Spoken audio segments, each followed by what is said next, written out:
As a young engineer, the biggest career mistake you can make is letting AI rob you of the value you'll bring tomorrow in exchange for the productivity it gives you today. Now, that probably sounds backwards. After all, isn't becoming more productive exactly what AI is supposed to do? If AI helps you code faster, debug faster, summarize documentation faster, and finish projects faster, that sounds like a good thing. And it is. But here is the problem. Productivity and career growth are not the same thing. Imagine two engineers. One completes every assignment twice as fast because AI helps with almost everything. The other one uses AI too, but spends more time wrestling with difficult problems before asking for help. After 6 months, the first engineer probably looks more productive. After 6 years, the second engineer is much more likely to be trusted with the more challenging projects. Why? Because companies don't just reward output, they reward judgment. Think about how your career actually develops. You don't become a senior engineer because you've generated thousands of lines of code. You become a senior engineer because you've spent years making difficult decisions, evaluating trade-offs, learning from mistakes, and gradually building judgment. That's the part of the job that AI can accidentally short-circuit. Every time you hand AI a difficult problem before you've genuinely struggled with it yourself, you aren't just saving 30 minutes. You're giving away one small opportunity to build the judgment that your future career will depend on. I'm not saying you should stop using AI. That would be like telling a mechanical engineer not to use a calculator. The goal isn't to avoid AI. The goal is to use AI in a way that makes you more capable, not just more productive.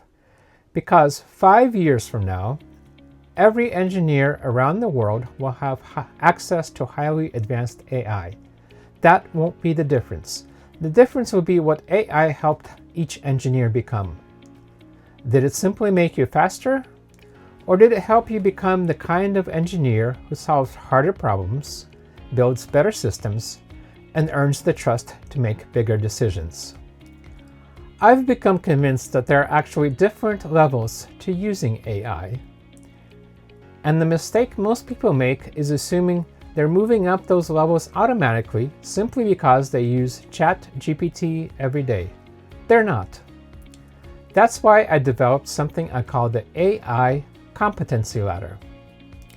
It's a simple framework that explains how your relationship with AI should evolve throughout your career, and why engineers who keep climbing that ladder will become dramatically more valuable than the ones who don't. So what exactly does that ladder look like? Let's start with the 5 levels because understanding where you are today is the first step towards figuring out where you need to go next. So what exactly is the AI Competency Ladder? Think of it as a map of how your relationship with AI should evolve throughout your career. Most people assume they're getting better with AI simply because they use it every day.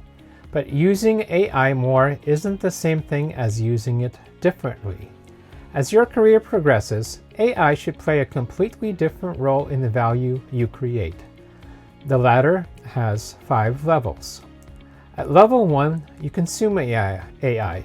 You use it to answer questions, explain concepts, summarize information, and complete individual tasks. AI is creating most of the value, and you're primarily consuming the results. At level 2, AI is your assistant. It becomes part of your daily workflow, helping you write documentation, debug code, organize information, and complete routine work faster. Your productivity increases, but so does everyone else's, so speed alone is no longer enough to distinguish you. At level 3, AI is your collaborator. Instead of asking AI to think for you, you work through problems with it. AI helps you refine ideas, challenge assumptions, uncover blind spots, and arrive at stronger solutions without replacing your own thinking. At level 4, AI is your multiplier. You stop asking how AI can help you complete today's work and start asking how AI can eliminate that work altogether. You build systems, automations, and workflows that continue creating value long after you've moved on to the next challenge. At level 5, AI is your executive team. Instead of helping you produce work, AI helps you evaluate important decisions. It gives you the perspectives of finance, engineering, legal, marketing, operations, and even your customers before you choose the direction. AI informs the decision, but the judgment and responsibility remain yours. Now, here's the part that almost everyone misses.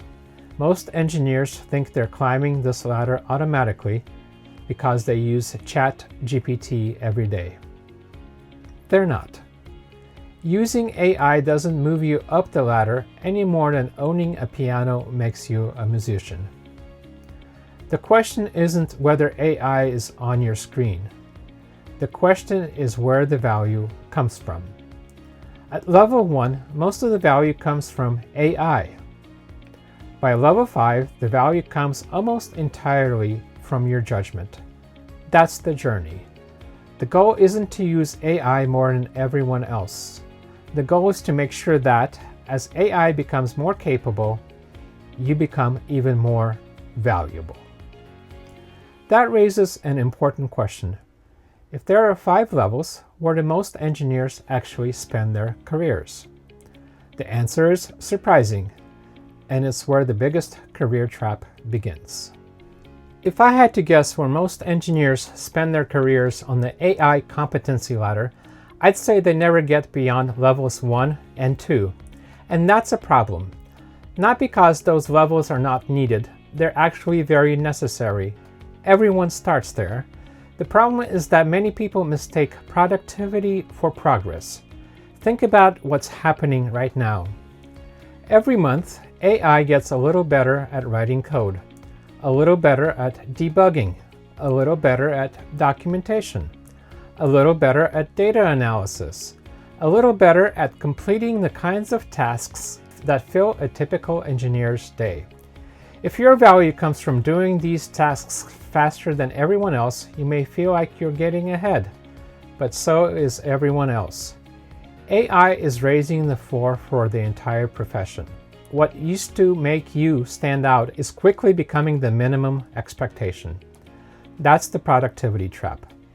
AI makes you more efficient, so you feel like you're advancing.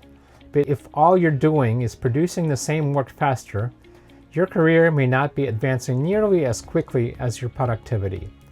Companies don't promote people simply because they complete more tasks. They promote people because they solve bigger problems. They improve systems. They make better decisions. They create value that extends far beyond their individual output. That's why levels 1 and 2 eventually stop being enough. At some point, every engineer reaches a crossroads.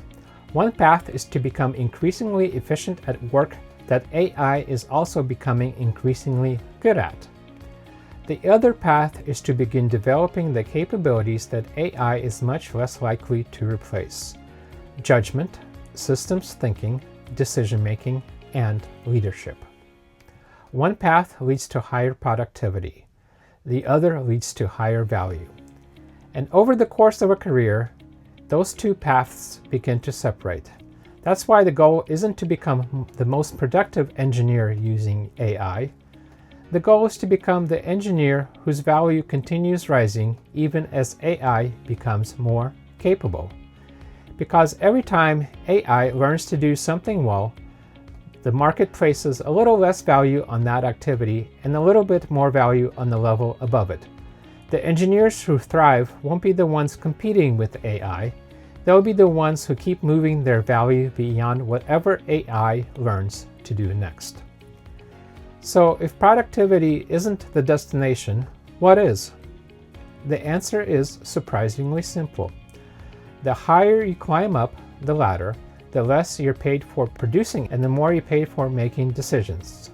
And that may be the single biggest career shift AI is creating.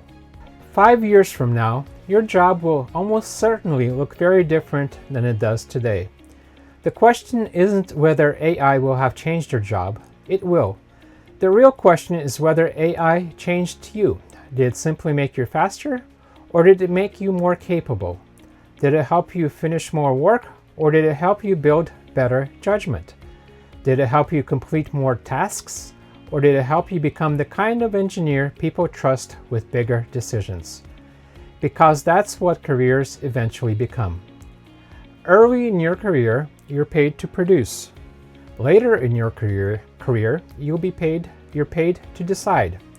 You're trusted to choose the right technical direction, to balance competing priorities, to evaluate trade-offs, to see risks that other people miss, to mentor younger engineers, to improve systems instead of simply working within them.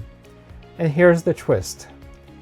AI can actually accelerate that journey if you use it the right way. Not by replacing your thinking, but by strengthening it. Not by avoiding difficult problems, but by helping you explore them more deeply. Not by becoming a shortcut around experience, but by becoming a catalyst for better judgment. That's why I believe the AI Competency Ladder isn't really about AI. It's about how your source of value evolves throughout your career. At level 1, AI creates most of the value. At level 2, the value comes from efficiency. At level 3, it comes from better thinking. At level 4, it comes from systems that multiply your impact. And at level 5, it comes from your judgment, the one thing AI can inform but never own. So here's the question I'd leave you with.